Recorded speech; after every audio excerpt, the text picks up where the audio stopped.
बिस्मिल्लाहिर्रहमानिर्रहीम। आज के प्रोग्राम के साथ मैं हूं नुसुल्लाह मलिक। नाज़रीन, अदम एतमाद के हवाले से वज़ीर आज़म का लहजा सख्त होता जा रहा है और वज़ीर आज़म बार बार ये इल्ज़ाम लगा रहे हैं कि उनके मुखालफीन वोट खरीद रहे हैं, बोलियां लग रही हैं और 25-25 करोड़ रुपए दिए जा रहे हैं उनके खिलाफ वोट खरीदने के लिए। जबकि मरियम नवाज भी मैदान में उतरी हैं और उन्होंने पंजाब हुकूमत पर भी संगीन इल्ज़ामात लगाए हैं और ये कहा है कि ये सारा कुछ बनी गाला से हो रहा है। पंजाब में तकर्रियों पर, तबादलों पर 6 अरब रुपए कमाए गए हैं।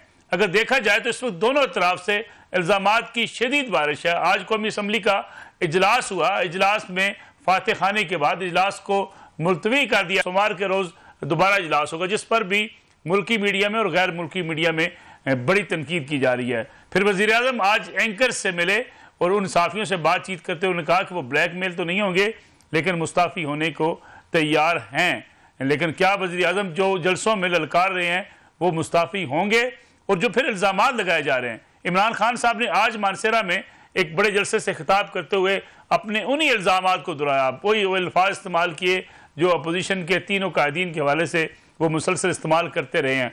फिर साथ साथ फॉरेन फंडिंग केस में अहम पेशरफ सामने आ रही है। कुछ ऐसे नाम भी सामने आए जो PTI ने एक स्क्रूटनी कमेटी की रिपोर्ट के जवाब में जो अपना जवाब दाखिल कराया है उसमें कहा गया है कि जो अकाउंट्स खोले गए वो असद कैसर साहब जो इस वक्त स्पीकर हैं, शाह फरमान साहब जो इस वक्त गवर्नर KPK हैं और इमरान इस्माइल साहब जो कि इस वक्त गवर्नर सिंध हैं और मियाँ महमूद रशीद साहब जो कि इस वक्त पंजाब में वजीर भी हैं, इनके नाम से अकाउंट खोले गए। गोया PTI का इन अकाउंट से कोई ताल्लुक नहीं है। अब इसका नतीजा क्या निकलेगा ये भी आज के प्रोग्राम के मौजू होगा।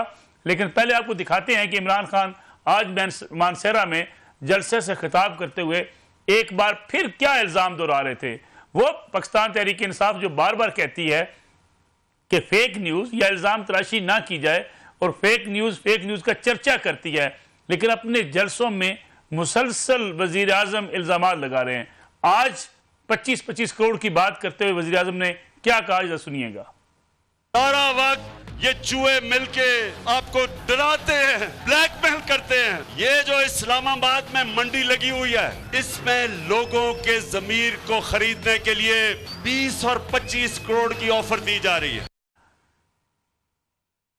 अब वज़ीर आज़म के पास सबूत क्या है? अगर वज़ीर आज़म को कोई अदालत में ले जाता है तो वज़ीर आज़म कैसे साबित कर पाएंगे कि 25 करोड़ रुपए की ऑफर दी जा रही है? माजी में भी वज़ीर आज़म इमरान खान इस किस्म के इल्ज़ामात लगाते रहे लेकिन सबूत उनके पास कोई नहीं था। फिर हर रोज़ 12 अरब की करप्शन की बात भी की लेकिन कोई सबूत सामने ना ला सके। मरियम नवाज साहबा भी पीछे नहीं रही, उन्होंने भी आज वज़ीर आज़म पर और बनी गाला पर जो इल्ज़ामात लगाए, ज़रा वो सुनिएगा कि वो क्या कह रही हैं। वो लाहौर की एक खातून है फरा, सारी दुनिया जानती है लेकिन नाम किसी ने नहीं लिया, मैं नाम ले रही हूँ। वो फरा जो है उसके भी ताने बाने सारे बनी गाला से मिलते हैं और जादू टोने से मिलते हैं। कोई पोस्टिंग, कोई ट्रांसफर, कोई तब्दीली, कुछ भी करोड़ों रुपए से कम रिश्वत में नहीं होता। मरियम नवाज के इल्ज़ामात के साथ साथ अगर देखा जाए तो फॉरेन फंडिंग केस भी बड़ी अहमियत इख्तियार करता चला जा रहा है। 31 मार्च को समाअत होगी। अब देखना यह है कि क्या इमरान खान के ऊपर जो तहरीके अदम एतमाद की लटकती हुई तलवार है वो ख़तरनाक साबित होगी या फॉरेन फंडिंग केस। इसलिए प्रोग्राम का आगाज़ करेंगे फॉरेन फंडिंग केस के वाले से, जहाँ PTI ने सिक्योरिटी कमेटी के जवाब में जो अपना जवाब दाखिल करवाया है उसमें उन अकाउंट से लातलकी का इजहार किया है जो पाकिस्तान तहरीक इंसाफ के अपने ही रहनुमाओं ने खोले थे।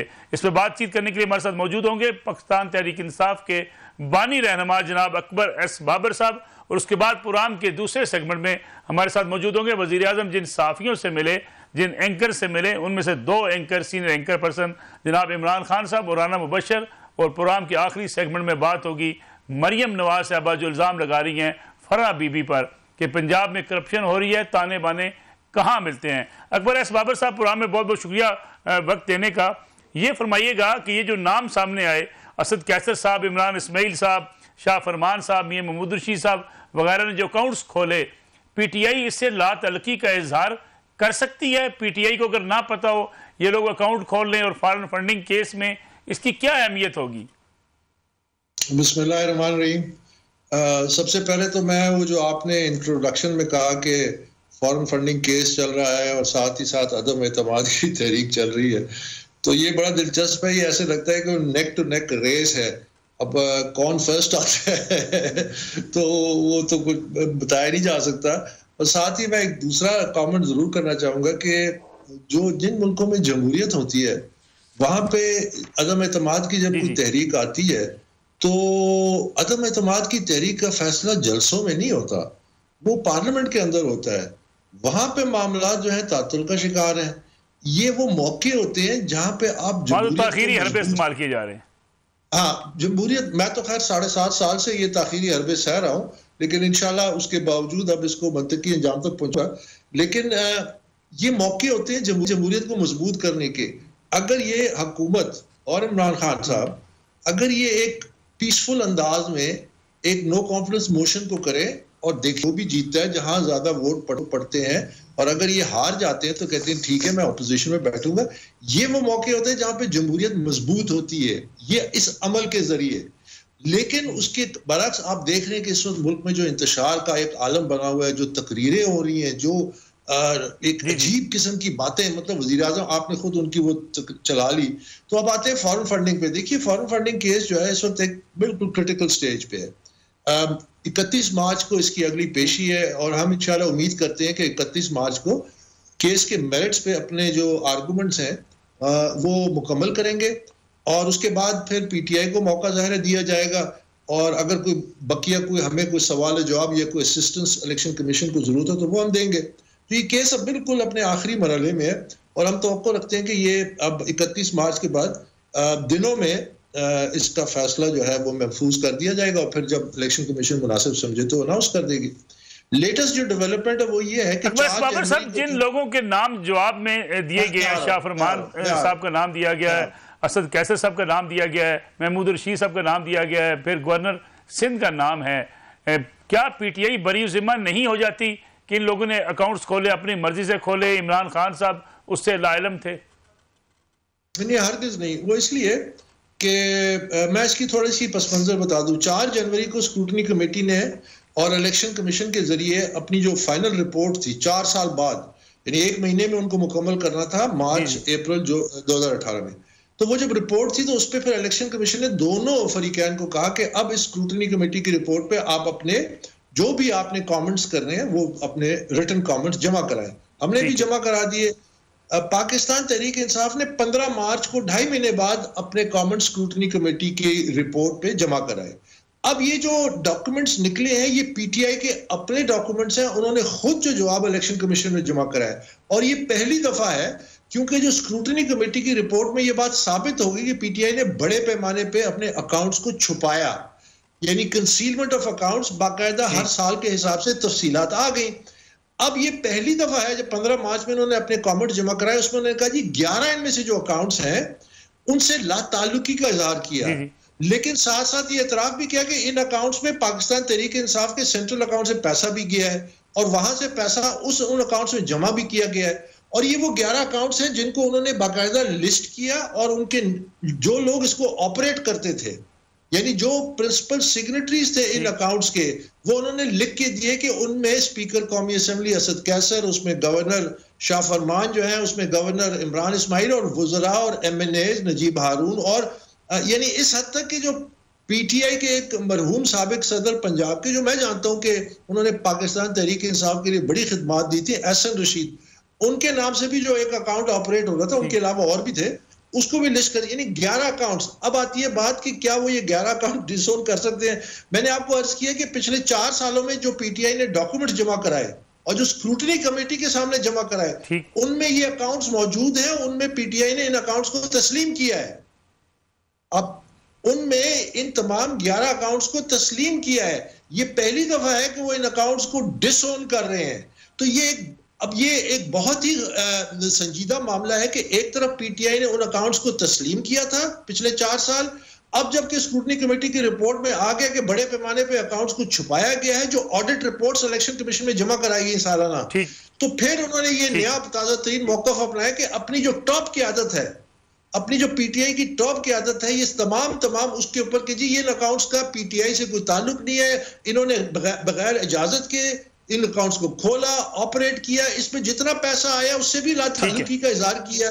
तो ये बहुत ही संजीदा मामला है। तो अकबर एस बाबर साहब, असद कैसर साहब, शाह फरमान साहब और साथ इमरान इस्माइल साहब, महमूद रशीद साहब, ये लोग बरी जिम्मा हो सकेंगे या इनकी ऊपर भी एक न्यायालय की तलवार लटक सकती है अकाउंट्स छुपाने पर, अकाउंट्स इस्तेमाल करने पर?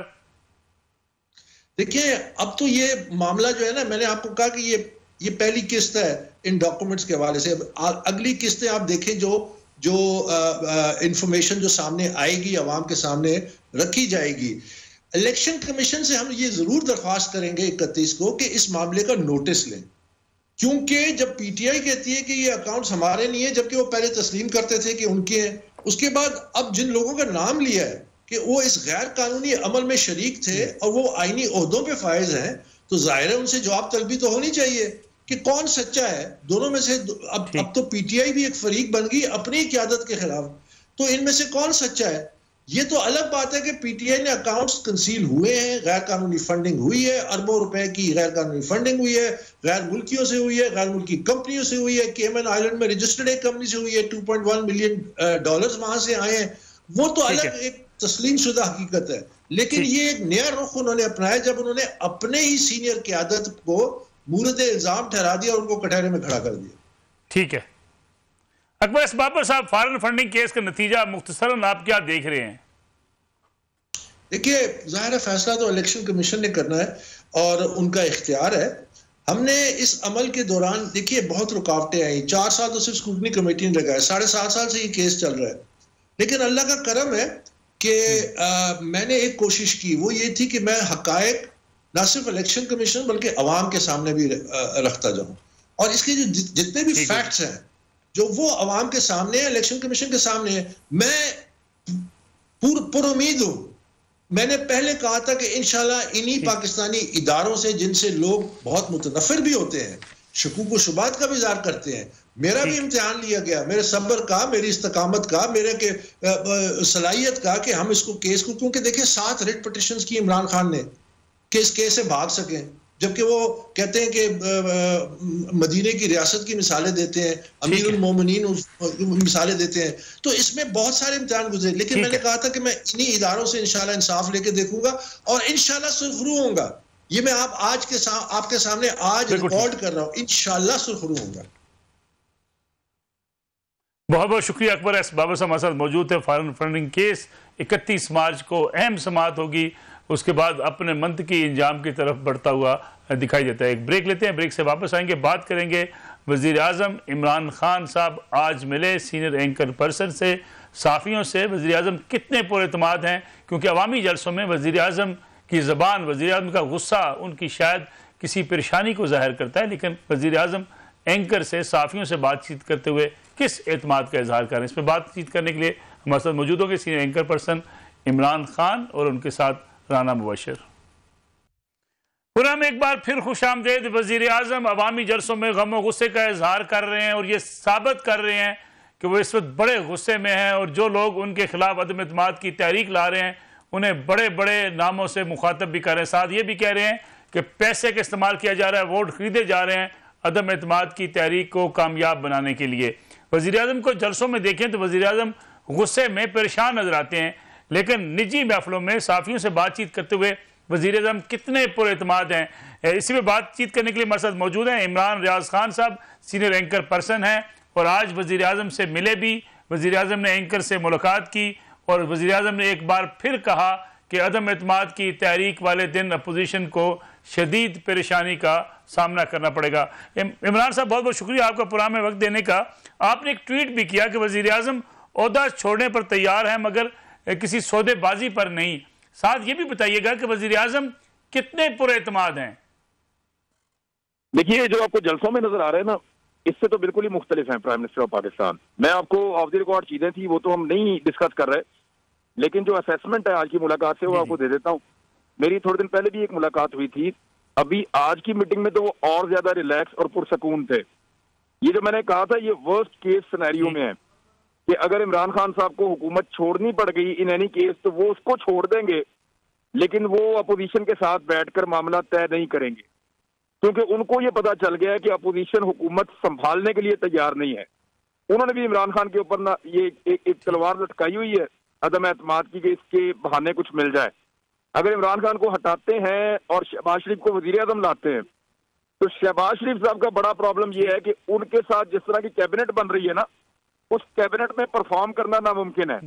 वो एक नई मुसीबत गले पड़ जाएगी अपोजिशन के और इमरान साहब को इमरान खान को पॉलिटिकल फायदा होगा। तो ये तो अपने 2-3 चीजों की असेसमेंट तो बड़ी जबरदस्त आज हो गई। एक तो ये कोई फौज के ऊपर चढ़ाई करने का या उसके खिलाफ कोई कैंपेन चलाने का इनका कोई इरादा नहीं है पाकिस्तान तहरीक इंसाफ का, और ना ये उस तरह मामला को जाने देंगे, उसके ऊपर तो वो बड़े कमिटेड है। दूसरा, वो ये समझते हैं कि अपोजिशन ने असेसमेंट ये की थी कि शायद फौज की और हुकूमत की लड़ाई है तो इसका फायदा उठाओ, और इस वक्त वो ये तरीके अदम एतमाद लेकर आए, तो असेसमेंट उनकी गलत है। तीसरा, उनको ये लगता है कि जितना जितना पब्लिक प्रेशर बढ़ता जाएगा तरीके अदम एतमाद के जो है वो नताइज इमरान खान साहब के हक में आना शुरू हो जाएंगे।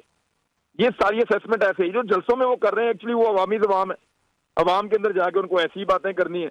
लेकिन अगर हम मीटिंग की बात करें तो हमें वो बहुत फोकस्ड और बहुत ज्यादा मुतमईन नजर आए, बड़े रिलैक्स है, और वो वोदा छोड़ने के लिए भी तैयार है। ये भी मैं आपको बता दूं, हमारी ये असेसमेंट है कि उन्होंने ज़हनी तौर पे अपने आप को तैयार कर लिया है कि अगर मुझे छोड़ना भी पड़ा तो कोई बात नहीं, मैं छोड़ के चला जाऊं।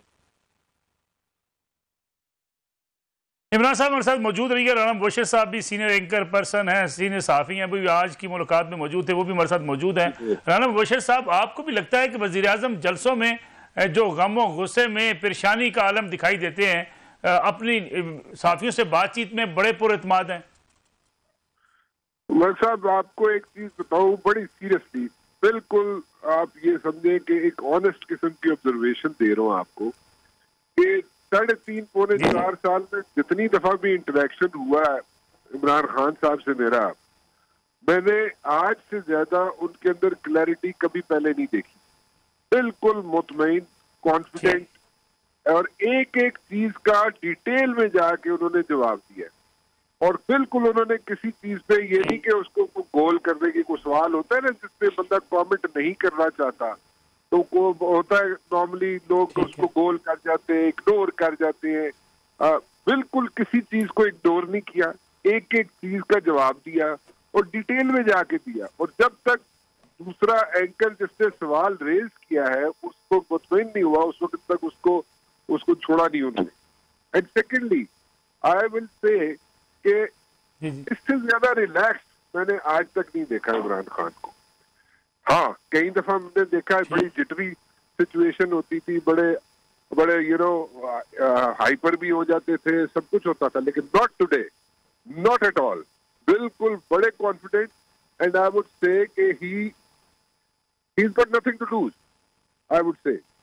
इसलिए कि जो बैड गवर्नेंस की या उनके ऊपर जो इल्जामात लगते रहे या जो किसी तरीके से उनको कॉर्नर करने की कोशिश होती रही थी 3.5-4 साल, वो उनके सारे गुनाह धुल गए। वो धुल इसलिए गए कि वो उनको एक एज मिल गया है, और उनको वो कहते हैं जी वो एक जस्ट फॉर द उनको ऐसे ही एक मिल गया, एज मिल गया है, जिसकी वजह से उनकी जो बैड गवर्नेंस के इश्यूज थे या उनके जो किसी जगह पे कोताहियां थी हुकूमत के दौरान, वो सारी चीजें इग्नोर हो गई है उनकी। And he's a confident man, and he can I personally think if he has to walk out today, so he will walk out very confidently and very happily.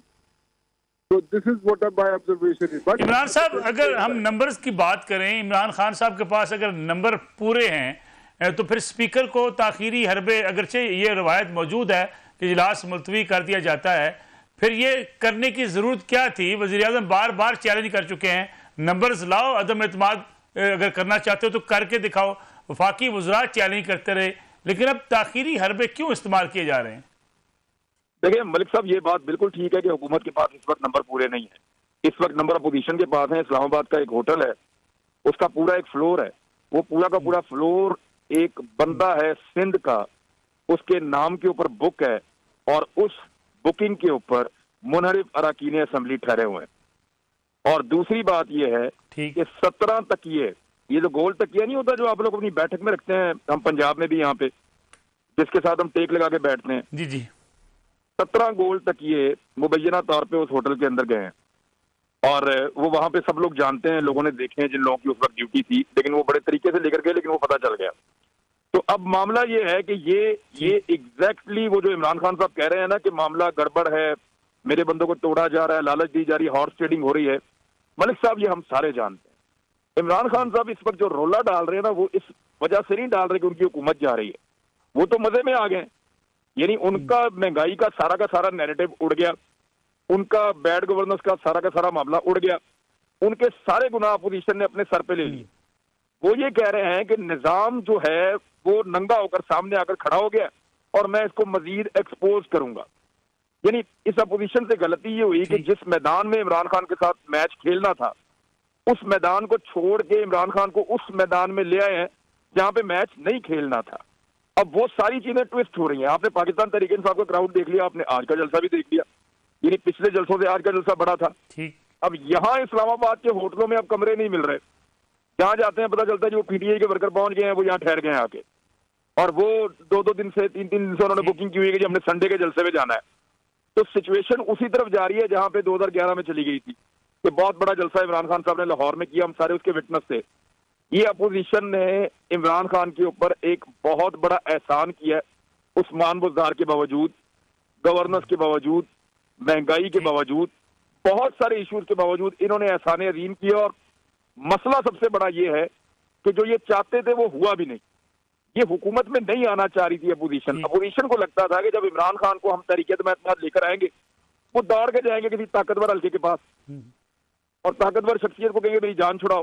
वो ताकतवर शख्सियत जब मुज़ाकरात करवाएंगी अल्टीमेटली तो हमको 4 चीजें गेन कर लेंगे और इमरान खान को फिर टाइम दे देंगे और अगले इलेक्शन में मार के बाहर निकाल देंगे। ठीक, लेकिन हुआ ये कि वो बाहर निकलने के लिए तैयार हो गए इमरान खान। जब उन्हें पब्लिक की सपोर्ट मिली, उन्हें कॉन्फिडेंस आया, उन्होंने कहा निकाल दो मुझे, कोई बात नहीं, मैं इनके साथ नहीं बैठता। ठीक, अब आप सिर्फ मलिक साहब एक लम्हे के लिए सोचें कि शहबाज शरीफ वजीर आजम है, वजीर खारजा पीपल्स पार्टी का है, वजीर दिफा काफ लीग का है, वजीर इतलात पीपल्स पार्टी का है, कोई ANP का वजीर है, कोई MKM का वजीर है, कोई पीपल्स पार्टी का है, कोई PMLN का है। शहबाज शरीफ साहब की एडमिनिस्ट्रेशन के आप सारे कायल हैं, वो एक पार्टी के अंदर भी एक डिक्टेटर की तरह चलाते हैं। इन सारी पार्टियों के साथ शहबाज शरीफ कैन नेवर डिलीवर, ये आप भी जानते हैं, मैं भी जानता हूं। ये 6 हफ्ते के अंदर एक्सपोज हो जाएंगे, इस बात का भी इमरान खान को पता है। और अब शहबाज शरीफ साहब जान छुड़ाएंगे, आप आने वाले दिनों में देखेंगे कि मैं वजीर आज़म नहीं बनना चाहता और इस कैबिनेट के साथ कैसे डिलीवर करेंगे। उल्टा वो लूजर हो जाएंगे कि इमरान खान साहब के पास ये कहने के लिए आ जाएगा कि मैंने कहा था ना हालात मुश्किल है, ये देखो इन्होंने आके और बेड़ा गर्क कर दिया। ठीक है राना मोशर साहब, अगर वजीर आज़म खुशफहमी का शिकार हैं या अपोजिशन मुश्किलात का शिकार हो सकती है, तो क्या लगता नहीं है कि वजीर आज़म को भी ये अंदाज़ा होना चाहिए इक़्तिदार से निकलने के बाद इमरान खान सब समझते हैं मैं ख़तरनाक बन जाऊंगा, लेकिन इक़्तिदार से निकलने के बाद पाकिस्तान के अंदर जब इख्तियार ना हो, ताकत ना हो, तो फिर शायद वैसे हालात रहते नहीं हैं, लोग ऐसे बिखरते हैं कि नजर नहीं आते, रेत की दीवार की तरह। मैं आप ठीक कह रहे हैं मलिक साहब, होता ऐसे ही है कि जब आप इक़्तिदार से निकलते हैं तो हो सकता है उनमें 10 लोगों में से आपके 6 लोग आपके फोन ही ना उठाएं। होता है, बिल्कुल होता है, यू आर एब्सोल्युटली राइट। लेकिन मसला ये है मलिक साहब, मैं एक थोड़ा सा आगे लेके चलना चाहूंगा अगर आपकी इजाजत हो। कल को अगर हुकूमत बना लेती है अपोजिशन, मियां शहबाज शरीफ साहब वजीर आजम बन जाते हैं और जनाब सारी इत्तेहादी मिल के हुकूमत बना लेते। मलिक साहब अभी हमारी मेमोरी इतनी भी शॉर्ट नहीं है, इतनी भी हमारे इतनी भी मत नहीं मारी गई कि हम देख रही है। हमने देखा है अभी ये जो इलेक्शन हुआ था चेयरमैन सेनेट का, उसमें नून लीग पीपल्स पार्टी लड़ पड़े, ठीक है जी। सो ये एक जगह नहीं बैठ सकेंगे, एक सिचुएशन बन जाएगी, एक लड़ाई झगड़ा होगा। और अगर ये लड़ाई झगड़ा होगा और ये तूल इख्तियार कर गया अपोजिशन की जमातों में, या शहबाज शरीफ साहब वजीर आजम और बाकी जमातें पीछे बैठ के हुकूमत बना के वो लड़ पड़े और लड़ाई हो जाए, तो आप मुझे बताएं मलिक साहब कि कल को कुछ और हो गया तो उनसे कहेंगे जी साड़ी झोली जहाँ पे आके डिग गया सब कुछ, तो असं की करिए। एक बंदा नो कॉन्फिडेंस मूव से चला गया, दूसरे सबको हमने कहा जी हुकूमत बनाओ, वो आपस में लड़ पड़े, तो हमने मुल्क तो बचाना है, तो जब मुल्क बचाना है तो झोली में आके किसी के इक़्तिदार गिर गया तो फिर आप किसको इल्जाम देंगे? आप समझ रहे हैं मलिक साहब? ठीक, बिल्कुल ठीक है। इमरान खान साहब, अगर मैं फाइनल कमेंट आपसे चाहूं, इमरान खान साहब के खिलाफ तहरीक अदम एतमाद कामयाब होगी या नहीं होगी? क्या लगा आपको वज़ीर-ए-आज़म से मुलाकात के बाद? देखिए, वो अपने इत्तेहादियों को एंगेज कर रहे हैं और जहां तक मुनहरिफ अरकान का मामला है उनके साथ वो कोशिश कर रहे हैं, उन्हें कामयाबी नहीं हो रही। लेकिन उन्हें ये लगता है कि अवामी दबाव और प्रेशर जैसे जैसे बढ़ता जाएगा लोग वापस आ जाएंगे और उनकी वो अदम एतमाद को नाकाम कर देंगे। लेकिन जो मजेदार बात हमने आज महसूस की है ना, ये राणा साहब भी इसको कंफर्म करेंगे और बाकी दोस्त भी कर रहे थे। आज हमने बाद में आपस में बैठ के वहां खड़े होकर एनालिसिस किया सबने कि एक्चुअली इसमें से निकला क्या है। अंदाजा हमें इस बात का हो गया है कि इमरान खान अपने आप को अदम एतमाद की कामयाबी की सूरत में भी लूजर नहीं समझ रहे। यानी वो ये सोच बैठे हैं कि अगर इन्होंने मुझे निकाल भी दिया तो I am not a loser, बल्कि मैं ज्यादा गेन कर लूंगा। और देखें, पब्लिक जिसके साथ होती है ना सियासत में, एक बड़ी इंपॉर्टेंट चीज है, एस्टेब्लिशमेंट हमेशा उसी पार्टी को सपोर्ट करती है इलेक्शन से पहले जिसकी हुकूमत आने वाली होती है। ठीक है, ये बिल्कुल रियलिटी है। और जिसके साथ पब्लिक का सपोर्ट होता है, एस्टेब्लिशमेंट ऑटोमेटिकली उस तरफ झुक जाती है और उसी तरफ उनका, क्योंकि उन्होंने देखे ना, उन्होंने हुकूमत के साथ चलना होता है, अपोजिशन के साथ तो नहीं चलना होता। बिल्कुल ठीक, उनकी भी मजबूरी है। तो अब मामला ये है कि पब्लिक सपोर्ट अगर नजर आना शुरू हो जाएगा ना तो सिचुएशन मुख्तलिफ होगी। नवाज शरीफ साहब ने पब्लिक सपोर्ट दिखाई थी ना, उनके लोग उनको नहीं छोड़ के गए। तो अगर इमरान खान साहब पब्लिक सपोर्ट दिखाएंगे तो वो सर्वाइव कर पाएंगे, लेकिन पब्लिक सपोर्ट जरूरी है उसके लिए। ठीक है, राना बुशर साहब, इमरान रियाज खान साहब, दोनों मेहमानों को बहुत शुक्रिया।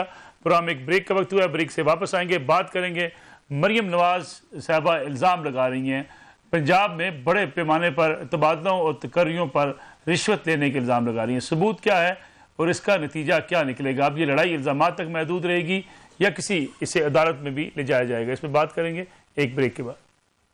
प्रोग्राम एक बार फिर खुश आमदेद। हुकूमत की तरफ से अपोजिशन पर बारहा इल्ज़ामात लगे, इल्ज़ामात की बारिश की जाती रही, करप्शन का कहा जाता रहा। लेकिन अब इस वक्त की हुकूमत को, इमरान खान साहब की हुकूमत को खुद ऐसे ही इल्ज़ामात का सामना है। मरियम नवाज आज बोली करप्शन के हवाले से, तो कैसे बोली जरा सुनिएगा एक बार फिर। लाहौर की एक खातून फराह सारी दुनिया जानती है, लेकिन नाम किसी ने नहीं लिया, मैं नाम ले रही हूँ। वो फराह जो है उसके भी ताने बाने सारे बनी गाला से मिलते हैं और जादू टोने से मिलते हैं। कोई पोस्टिंग, कोई ट्रांसफर, कोई तब्दीली, कुछ भी करोड़ों रुपए से कम रिश्वत में नहीं होता। पोस्टिंग, ट्रांसफर, तब्दीली होती है तो पैसों की वजह से होती है, ये कह रही है मरियम नवाज। हमारे साथ मौजूद हैं वो सहाफ़ी उज़ाफ़र रहमान, जो पंजाब हुकूमत, पंजाब की ब्यूरोक्रेसी को साल हाँ साल से रिपोर्ट कर रहे हैं। उज़ाफ़र रहमान, ये बताइएगा, शहबाज शरीफ साहब का दौरे हुकूमत था, ऐसा इल्ज़ाम कभी शहबाज शरीफ साहब के ऊपर कभी नहीं लगा। बहुत से इल्ज़ाम लगाए गए, लेकिन ये इल्ज़ाम ना लगाया जा सका कि ब्यूरोक्रेसी के तबादले हों या किसी की तकर्री हो तो कहीं रिश्वत दी जाती है। लेकिन आज मरियम नवाज ने बड़ा खुलकर इल्ज़ाम लगा दिया, 6 अरब की बात भी कर दी, फिर ये कहा कि कोई तकर्री, कोई तबादला, सबके ताने बाने बनी गाला से जाकर मिलते हैं। जी बहुत शुक्रिया नसरुल्लाह मलिक साहब। पहले तो मैं माजरत खाऊं कि मैं आज कुछ मसरूफियात और ट्रैवलिंग की वजह से आपके स्टूडियो में नहीं आ सका। आपको पता है, जिस तरह आप मुझे जानते हैं कि मैं इंतहाई जिम्मेदार शख्स हूँ और मेरी कई इन्वेस्टिगेटिव स्टोरीज इन पर सुप्रीम कोर्ट ऑफ पाकिस्तान ने सुमोटोज लिए और मैं खुद सुप्रीम कोर्ट में पेश भी होता रहा। तो मैं कभी भी अपनी क्रेडिबिलिटी पे कंप्रोमाइज नहीं कर सकता। मैं आज इंतहाई आपको जिम्मेदारी से बताऊं कि मियां शहबाज शरीफ की बहुत सारी चीजों पे आप तनकीद कर सकते हैं, लेकिन मैं इंतहाई जिम्मेदारी से आपको बताऊं कि करप्शन मियां शहबाज शरीफ की नाक के नीचे नहीं हो सकती। और अगर आप मुझसे पूछें कि कोई एक शख्स मियां शहबाज शरीफ के अगर करीब कोई नहीं रह सकता, तो मैं आपको जिम्मेदारी से कह सकता हूं कि वो करप्ट आदमी है जो शहबाज शरीफ के करीब नहीं रह सकता। और पंजाब के अंदर जो प्रिंसिपल सेक्रेटरीज मियां शहबाज शरीफ के दौर में रहे, डॉक्टर तौकीर शाह, इमदादुल्लाह बौसाल, नदीम हसन, आसिफ रहे, तो नासिर खोसा चीफ सेक्रेटरी हुआ करते थे, जावेद महमूद, ये सब लोग आज मौजूद हैं, रिटायर हो चुके हैं, कुछ सर्विस में भी हैं, कुछ इमरान खान के साथ भी काम कर रहे हैं। शहबाज शरीफ के दौर में कोई बंदा पंजाब में क्लेम नहीं कर सकता था कि डीपीओ, डीसीओ, कमिश्नर आरपीओ की पोस्टिंग शहबाज शरीफ किसी की मर्जी से करेंगे या उस पर कोई बंदा इवन के असरअंदाज भी हो सकता है। अब वहां तक बात करें, लेकिन मौजूदा हुकूमत पर तो मरियम नवाज ने बहुत बड़ा इल्जाम लगा दिया है। जी मलिक साहब, मैं उसी बात को कंटिन्यू करूंगा। पिछले 4.25 सालों में पंजाब के अंदर ये बात जबान ज़दे आम है। इवन के पंजाब के 26 इंतजामी सेक्रेटरी, 36 अजला के DCOs, 9 commissioners, 9 RPOs, 1 CCPO, 36 DPOs, आप आजादाना सर्वे करवा लें, अवामी राय का कोई सर्वे उठाकर देख लें, पंजाब के अंदर इन 4.25 सालों में तमाम ट्रांसफर पोस्टिंग के बाकायदा रेट्स मुकर्रर थे। पंजाब के अंदर DCO, DPO, कमिश्नर, RPO से लेकर अहम महकमों के सेक्रेटरीज, जिनमें सेक्रेटरी इरिगेशन, जिनमें secretary CNW, secretary food, secretary health, secretary education, और यहां तक मैं आपको बताऊं कि मैं कुछ अफसरान के नाम नहीं लेना चाहता, लेकिन हुज़ैफा साहब आज जो मरियम नवाज ने तो कहा लोग नाम नहीं लेते, मैं नाम ले लेती हूँ, फरा बीबी का नाम ले दिया गया।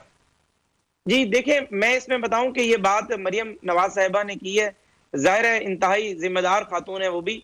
ये एक ट्राइका बनी हुई थी पंजाब में, जो एक प्रिंसिपल सेक्रेटरी जिसको पंजाब से शिफ्ट किया गया, अब वो एडिशनल चार्ज उसको दिया गया एक वजारत का, ग्रेड 21 में होते हुए वो यहाँ प्रिंसिपल सेक्रेटरी था।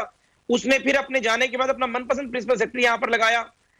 इसी तरीके से वजीर आजम की जो बेगम है और फरा गुजर साहिबा, इनके बारे में ये जबान ज़दे आम है। ब्यूरोक्रेट्स हमें आकर बताते हैं कि जो भी ट्रांसफर पोस्टिंग करानी है, आप इनमें से किसी एक को पैसे दे दें, आपकी मंशा के मुताबिक ये ट्रांसफर पोस्टिंग हो जाएगी। और बात यहां तक नहीं रुकेगी, मैं आपको सिर्फ बताऊं, आप मलिक साहब इस वक्त इस हुकूमत को देख रहे हैं बाहर से, इसका एक बिल्डिंग बनी, भाई इस बिल्डिंग के अंदर ये डिजाइन की गलती हो गई, लेकिन मैं आपको बताऊं जिस वक्त ये लोग हुकूमत छोड़कर जाएंगे तब आपको पता चलेगा कि इन्होंने रूल्स में इतनी वायलेशंस की हैं। First time in the history of Pakistan आपने कमिश्नर से समरी इनिशिएट करा दी। प्रोग्राम का वक्त खत्म हो गया। ज़फ़र रहमान साहब बहुत बहुत शुक्रिया प्रोग्राम में वक्त देने का। इल्ज़ाम लगा, सबूत कैसे आएंगे, पाकिस्तान की सियासत में होता ऐसे ही है, इल्ज़ाम तो लग जाते हैं लेकिन सबूत लाना बड़ा मुश्किल हो जाता है। नाज़रीन, आज का प्रोग्राम था, इंशाल्लाह कल आपकी खिदमत में दोबारा हाजिर होंगे। इजाज़त दीजिए, अल्लाह हाफ़िज़।